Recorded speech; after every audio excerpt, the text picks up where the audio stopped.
grand merci à vous d'inviter un de vos collègues de l'autre côté de la frontière. Et effectivement, régulièrement intervient la discussion de savoir ce que c'est que la démocratie directe, quel est le rapport avec le RIC. Alors, ce que j'aimerais dire en premier lieu, je vais essayer en quelques mots, d'expliquer le fonctionnement quotidien de la démocratie directe, et ensuite vous montrer qu'il y a des sérieux problèmes avec ce modèle idéal et l'image quelque peu idéalisée de cette démocratie directe, suisse en l'occurrence. J'aimerais, sans vouloir intervenir dans les problèmes politiques français et les gilets jaunes, vous dire simplement une chose. Vous savez peut-être que quand Solzhenitsyn a quitté la Russie pour venir en Occident, il avait l'image d'un pays, d'un continent libre, indépendant, actif, citoyen, vision très idéalisée. Et après quelque temps, assez brièvement, il a eu une immense déception, et une des principales choses qu'il a relevées, c'était le manque de courage citoyen des individus de nos pays. Eh bien, c'est la seule chose que j'aimerais souligner pour vous, entre autres, c'est que je suis très touché, et je vous félicite. Vous êtes un exemple, aujourd'hui, dans cette lassitude, de courage, de détermination. On n'a jamais vu des choses comme on voit maintenant. Vous en êtes, je crois, à la 18e session de Gilets jaunes. Eh bien, j'aimerais vous féliciter et vous inciter vivement à continuer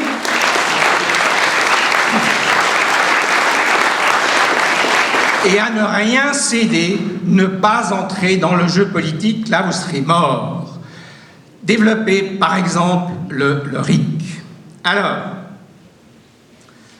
une première chose qui me frappe en France ces temps, c'est que la démocratie directe, et contrairement à ce qu'on croit, les citoyens de nos pays européens sont tous bien formés. Jamais ils n'ont été aussi informés. Toutes sortes de médias à disposition, même s'ils désinforment à longueur de journée, vous savez faire le tri. Eh bien, la manière dont on ose parler en France, en ce moment, au niveau politique, mais aussi intellectuel, de la base de la population, des citoyens, et donc des gilets jaunes, me révolte profondément. Je ne croyais vraiment pas entendre ce que j'ai lu. Je vous donne juste rapidement quelques exemples, parce qu'il faut quand même l'illustrer. Entendre des choses pareilles sur, bien sûr, vous, les gilets jaunes, mais c'est plus large, sur l'ensemble des citoyens. Alors, voyez, cette espèce d'hypocrisie, d'abord, par rapport à votre revendication du RIC. Édouard Philippe, si je devais le dire en une formule, je dirais que le RIC, ça me hérisse. Bon, voilà, vous connaissez ce genre de choses. Si on fait ça, le RIC, on entre dans une mécanique qui est terrible, où on passe son temps à remettre en cause des choses. Si une foule pouvait se muer en individus raisonnables, soucieux du bien commun, la démocratie représentative n'aurait pas été inventée. Et je n'ose presque pas la citer parce qu'elle fait quand même un travail intéressant, une intellectuelle, responsable aussi d'un site et d'un journal. La loi écrite par le peuple, c'est soit une blague, soit la terreur. Mais vous imaginez l'exemple, l'image que ces gens ont du citoyen ordinaire qui, on le voit, est capable de manifester, de se défendre. Beaucoup ne se rendent pas compte dans quelle situation misérable se trouvent des millions de Français. Encore, Édouard Philippe, je ne vois pas comment on peut être contre ce principe du RIC, donc. Le référendum peut être un bon instrument dans une démocratie, mais pas sur n'importe quel sujet, ni dans n'importe quelle condition. Autrement dit, c'est-à-dire qu'ils n'en veulent pas. Eh bien, soyez sans concession sur ce sujet. Vous voulez vous exprimer sur les sujets importants qui vous importent à vous, et la démocratie directe part toujours de la base. C'est la base qui définit les thèmes sur lesquels ensuite la population doit voter. C'est une minorité, parfois, qui arrive à obliger l'ensemble d'un pays à s'exprimer, à voter sur son sujet, sur son thème. Ça, c'est une dimension absolument essentielle.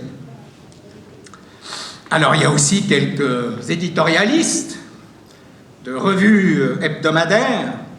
Les esprits faux, espèces en voie de prolifération, proposent aux Français de se vautrer dans une sorte de fébrilité démocratique en s'adonnant à la référendite grâce au référendum d'initiative citoyenne, au référendum révocatoire, etc., etc.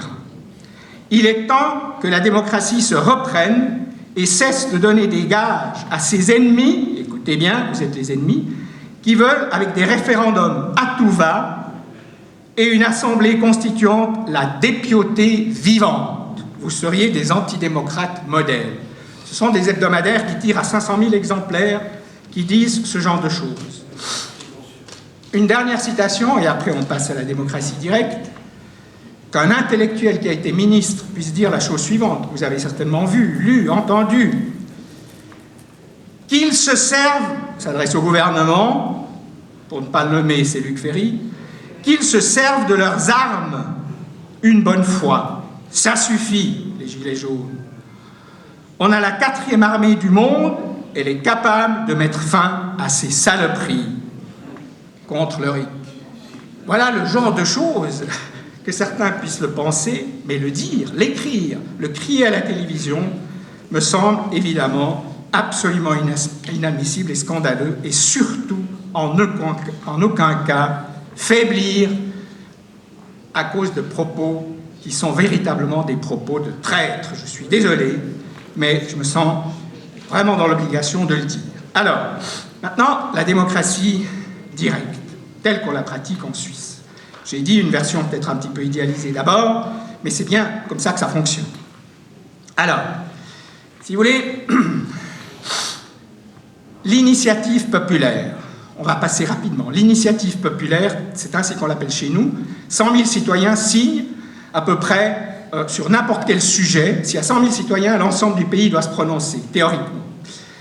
Ça, c'est l'initiative populaire. Il y a le référendum, où on peut, avec 50 000 signatures, proposer l'abrogation d'une loi que le Parlement a votée. Ça, c'est le principe juridique de base.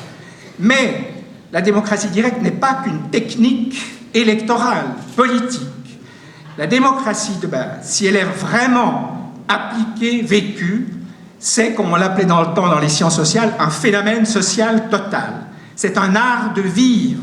Ça suppose que tout peut être discuté par tous, en permanence, tous les sujets, n'importe lesquels. Tout le monde a droit à la participation, pas de mépris. C'est inimaginable que des propos comme ça soient entendus dans un système qui se veut vraiment de démocratie directe. Alors, il faut dire aussi que la démocratie directe, c'est un tout, c'est une totalité, c'est un système qui a des dimensions multiples, politiques, économiques, sociales. Je vous donne quelques exemples. La démocratie directe suppose un espace public foncièrement délibératif. Tout peut être discuté par tous. Ensuite, la démocratie directe ne serait pas concevable sans le fédéralisme. Alors, voyez-vous, le fédéralisme, en Suisse, a un sens diamétralement opposé à celui qu'on donne au niveau de l'Union européenne. Au niveau de l'Europe, l'Union européenne, excusez-moi, j'ai failli dire Europe ou Union européenne. L'Europe n'a rien à voir avec l'Union européenne actuelle, de plus en plus autoritaire, voire totalitaire. Le fédéralisme, c'est, si vous voulez, une décentralisation maximale. En une phrase, on part de l'idée que ce que la commune peut faire, L'entité supérieure, le canton, ne doit pas le faire. Ce que le canton peut faire, la confédération ne doit pas le faire. C'est ça le fédéralisme. On pourrait ajouter ce que les nations peuvent faire, l'Union européenne ne doit pas le faire. C'est bien ce que nous voulons quand nous parlons de souveraineté des nations dans une Europe telle que nous l'envisageons. Donc, il y a plusieurs, si vous voulez, plusieurs composantes dans la démocratie directe. Une autre dimension fondamentale, c'est la subsidiarité. À un moment donné, on en parlait au niveau européen, c'est justement que tout n'est pas réglé au niveau central, d'un gouvernement central. Vous voyez, pour moi qui vois les choses de l'extérieur, c'est quelque chose de totalement surréaliste de voir un président qui devrait répondre à toutes les questions, se promener dans tout le pays, avoir réponse à tout. Ça ne peut que mal finir. Il devient une cible idéale, il est responsable de tout. C'est ça l'opposé, l'antithèse du fédéralisme, de la décentralisation. Tout repose sur une personne. C'est absolument incroyable. Il devrait tout résoudre et c'est évidemment impossible. D'où une cible facile, ne l'oubliez pas, puisque vous avez des cibles. Alors, la démocratie directe va aussi de pair avec, quand on dit discussion permanente, tout peut être discuté par tous, ça va de pair avec des campagnes politiques importantes. La politique devient une préoccupation, une activité permanente, constante. Lorsqu'il y a une initiative populaire qui est déposée, qui a recueilli les 100 000 exemplaires, les 100 000 signatures, le gouvernement et le Parlement ensuite préparent un projet plus détaillé et le font discuter à tous les niveaux. Les cantons reçoivent des brochures, des documents, ils doivent se prononcer, ça va créer de la discussion et, chose capitale, la discussion, je vais très vite, la discussion collective à tous les niveaux de la société fait avancer déjà les problèmes. Le simple fait de discuter dans tout un pays fait en partie déjà avancer le problème. Alors, on dit souvent, mais la grande partie de ces initiatives ne sont pas acceptées. C'est très juste, mais voyez les conclusions rapides. Donc à quoi ça sert? Mais justement, une initiative, même si elle n'est pas acceptée, a fait avancer le problème dont il est question. On va de toute façon introduire des réformes, des modifications, des améliorations sur le sujet, même s'il n'a pas passé, je dirais, à 100%. Et souvent, le gouvernement, quand une initiative populaire est, disons, bien radicale, il va proposer un contre-projet un peu amoindri, un peu moins exigeant, et ça finit par passer. Mais vous voyez, tout le monde est en permanence concerné, il n'y a pas d'exclusion systématique. On ne fait pas sentir aux citoyens qu'il n'est rien, qu'il n'a pas son mot à dire, et que s'il dit quelque chose, il faut qu'il soit combattu carrément par l'armée parfois, comme on le dit dans le cas présent. Autre chose, en France, vous avez beaucoup de chargés de mission, je le sais, je l'ai aussi été, pour diverses choses. Je vous dirai à la fin, il y a une devinette, seulement 2 minutes. Oula, alors je vais aller très vite. Alors, je vous le dirai. Il y a 20 ans, j'étais invité pour la première fois à un très haut niveau en France pour parler de la démocratie directe. Vous ne devineriez jamais qui c'était. Alors, si vous voulez, il y a donc cette autre dimension encore de cette... On parle de consensus. Vous voyez, comme si le consensus, la négociation, le pragmatisme, c'était quelque chose de fatigant, de pas très stimulant, mais pas du tout. Si on arrive à des négociations et des compromis, la négociation et le compromis s'opposent au fanatisme idéologique, où un camp ne cède rien à l'autre, et par définition, vous avez ça dans beaucoup de pays, où c'est sur la base de l'idéologie, de l'intransigeance idéologique, qu'il y a des blocages. Eh bien, la démocratie directe permet d'éviter ça, justement parce que petit à petit, on arrive, à la suite des discussions, à des négociations, à des compromis, mais surtout à des solutions qui ainsi, si vous voulez, abréagissent les conflits, les violences. Donc ce que je voulais vous montrer, c'était que la démocratie directe est un système politique, social, total, complet, qui comprend toute une série de dimensions et qui n'est pas qu'une technique électorale. Ça me semble capital. C'est-à-dire, en introduisant le RIC, et on voit très bien, vous avez énormément discuté, mais pas dans une séance avec de nouveau seulement les maires et le président. Pour moi, ça paraît complètement surréaliste. Ce qu'il faut, c'est que vous puissiez poser des questions brûlantes et chaudes, celles qu'on veut éviter que vous puissiez poser. Premièrement, j'espère que vous arriverez vivement à obtenir ce que vous appelez le RIC, et qu'ensuite, vous puissiez, vous, définir les thèmes sur lesquels vous voulez voter, et non pas, comme les autorités actuelles, qui vous disent que, d'emblée, on exclut déjà toute une série de choses. Évidemment que c'est essayer de vous promener en bateau, mais vous avez maintenant une pratique politique qui empêchera, j'en suis sûr, le gouvernement de continuer à se moquer de vous sur ce sujet, de la volonté de participation et bien sûr de transformation, de résolution de problèmes qui vous préoccupent, vous, et pas les autorités, voire le seul président. Pour terminer,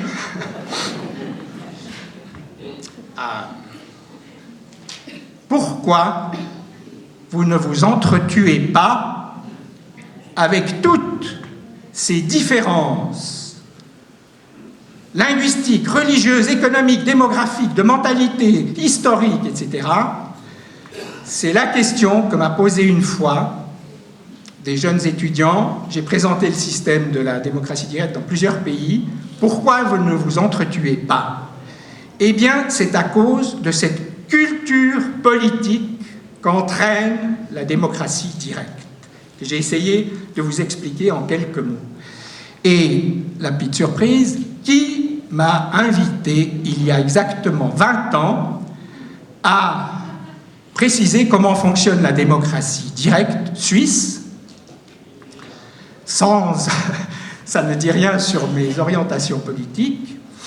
Eh bien, figurez-vous que c'était suite à un article qu'on m'avait invité à écrire dans le Figaro, et cet article est arrivé par les voies habituelles, j'imagine, au président Chirac de l'époque. Et Chirac a mandaté un grand constitutionnaliste qui a été, je crois, président du Conseil constitutionnel, Pierre Mazeaud, qui était à ce moment-là que Chirac avait envoyé en Haute-Savoie, parce qu'il aimait la montagne, et puis il avait envie, je pense, de pas le voir de trop près. Il lui a dit « Occupe-toi de ce type, tu lui demandes qu'il me fasse un dossier sur la démocratie directe. » J'étais évidemment sidéré. Bon, il avait ce côté populo. J'ai fait le dossier, j'ai été voir Mazeaud, on a parlé un moment. À peine étais-je entré dans son bureau, qu'il m'a presque foutu à la porte. Il m'a dit « Non, mais qu'est-ce que vous imaginez? On va quand même pas voter tous les dimanches. » C'est pas tous les dimanches.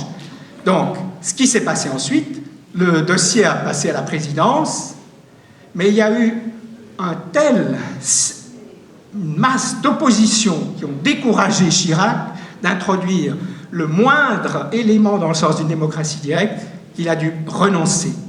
Donc voilà, juste pour vous dire qu'il y a encore beaucoup de chemin à faire, mais je suis sûr que vous allez avancer de manière aussi déterminée que vous l'êtes, non seulement sur les ronds-points, mais dans toutes les villes. Merci de votre attention.